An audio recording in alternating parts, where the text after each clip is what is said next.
If nobody else has even tried to come out here, it probably means I'm doing something really, really dumb.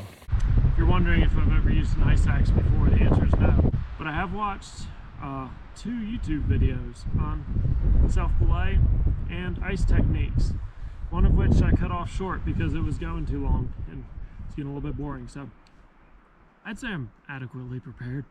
I think it might get windy.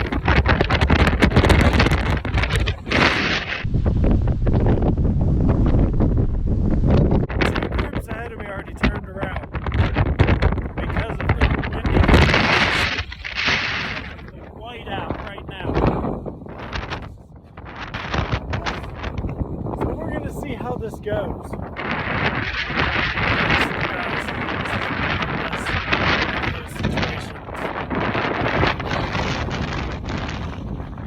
I'm gonna keep going up. As you can see. Oh my goodness, if an ice axe was stuck in the ground. Because I about lost it right there.